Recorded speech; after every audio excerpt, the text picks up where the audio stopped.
Welcome to this explainer. Look, today we are going to completely cut through the noise and figure out what real wealth actually means. If you've spent, any time at all on the internet looking at personal finance, you've probably felt either needlessly behind or maybe dangerously overconfident.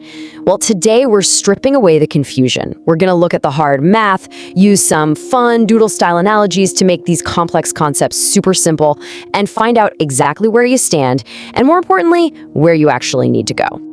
Okay, let's dive into this. We've got a 5-step reality check for your financial blueprint today. We'll start with what net worth actually is, look at the home equity illusion, clear up the massive difference between average and median wealth, uncover a pretty huge mathematical flaw in standard financial advice, and then finally, build out what we call the 20 times rule. All right, section 1. What exactly is net worth? We're going to strip away all that confusing financial jargon right out of the gate, because honestly, you don't need an accounting degree to understand your own money. At its absolute core, your net worth is an incredibly simple financial equation. It's just what you own minus what you owe. Period. You're simply balancing your assets against your liabilities to find your true bottom line. But to make this actually actionable, let's put some real flavor into what those two categories look like.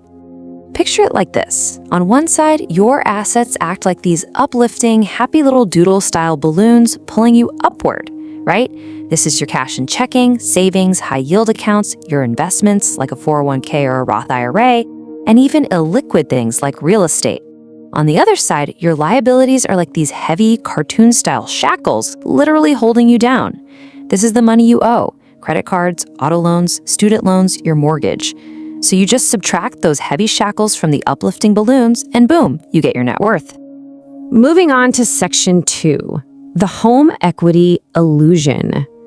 Now, what's really interesting here is how incredibly easy it is to fall into the trap of being house rich, but cash poor.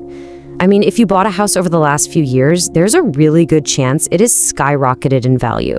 But counting all of that inflated market value on your personal balance sheet, that can give you a very dangerous false sense of security. So to protect against this, financial experts often use a strict accounting rule. You value your primary residence at the lower of cost or market value. Essentially, you just record what you paid for the house plus any improvements you made, rather than whatever crazy inflated number the market says it's worth today. Think about this quote for a second. You shouldn't sit there and think, oh my gosh, I'm a millionaire. No, you're just a person who happens to live in $1 million house. That home equity, it's literally trapped in the drywall. It doesn't buy your groceries, it doesn't pay for medical bills, it certainly doesn't fund your beach vacations. You absolutely still need liquid assets to actually live your best life in retirement. Which brings us right to section 3, average versus median wealth. So if you've ever felt discouraged while searching online to see how you stack up against everyone else, you've got to see this. Notice how the average net worth data is just massively distorted?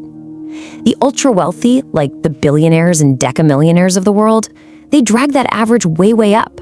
It's honestly not a usable metric for normal folks. That is exactly why the median net worth is a far more digestible and realistic metric. The median just finds the exact middle person in the data set. Let's actually look at some recent data from Empower from October 2025. Here's the median net worth broken down by decade. In their 20s, the median is $6,700. In their 30s, $24,000. 40s, $76,000. 50s, $192,000. And in their 60s, it's $290,000. Now, these numbers might not look incredibly impressive to you, but I have a major warning here. This data includes home equity. It includes all that value trapped in the real estate we literally just talked about, which means a huge chunk of this median wealth isn't actually true usable wealth that can buy your financial independence. So the crucial point here is that we need to stop obsessing over total net worth, right? And we need to start hyper-focusing on your investable net worth. Picture this as your literal army of little stick figure dollar bills, and their entire job, their only mission, is to work harder for you than you can work with your own brain, your back, or your hands. This is your liquid wealth, your investments, your cash. This is the only money that's going to actually pay your bills when you decide to finally stop working. All right, section 4, flaws and standard advice. We really need to challenge the status quo here. You'll see this fidelity benchmark everywhere. I mean, it's one of the most commonly recognized rules of thumb in the industry. It suggests you should have 1 times your income saved by age 30, 3 times by 40, 6 times by 50, 8 times by 60, and then 10 times your annual income saved by the time you retire at 65. Look, it sounds neat and tidy, right? But if you sit down with a financial planner and tell them you want to leave the workforce with exactly 10 times your income, they are going to panic. Unless you have a pension or some other massive cash flow coming in, this math is fundamentally broken. Let me just deliver the jarring wake-up call right now. Let's say you make $100,000 a year. You follow the standard advice perfectly, and you hit retirement with 10 times your income. Great! You have $1 million saved. Now apply the famously recognized 4% safe withdrawal rate to that $1 million. You only get to pull out $40,000 a year to live on. You've gone from living on $100,000 a year all the way down to $40,000. That is a massive, incredibly painful lifestyle downgrade. 10 times your income simply is not enough. Which brings us to Section 5, the 20 times rule. Since the standard advice falls short, let's reverse engineer a mathematically sound roadmap. Let's walk through the math step by step so you vividly understand your true finish line. Step 1. We know that a 4% safe withdrawal rate is mathematically the exact same thing as needing 25 times your annual expenses saved up.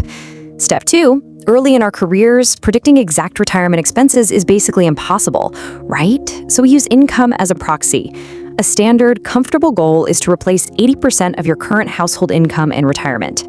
Step 3, what is 80% of a 25 times multiple? It's exactly 20. So to sustainably replace 80% of your income using a 4% withdrawal rate, you actually need 20 times your income saved.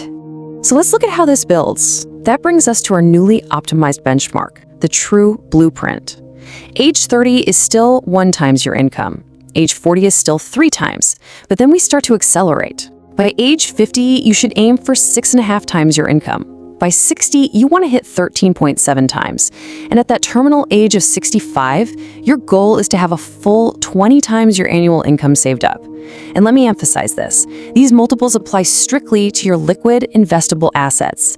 Absolutely no inflated home equity allowed here. Just your marching army of dollar bills. Now that you know the math, you actually need to track it. You really should act like the CEO of your own financial enterprise, carefully tracking your buckets of wealth every single year. The sources for this explainer offer a totally free template to calculate your net worth over at moneyguy.com/resources. And hey, if you want a more robust dashboard to really visualize your progress, they've got a dedicated tool over at learn.moneyguy.com. Well, we've covered a whole lot of ground today, separating the fluff of total net worth from the true, actual power of investable wealth. So I'm going to leave you with this one question to ponder right now. Is your army of dollar bills ready for retirement? Look, don't let a fancy house trick you into complacency, and definitely don't settle for outdated benchmarks that leave you underfunded.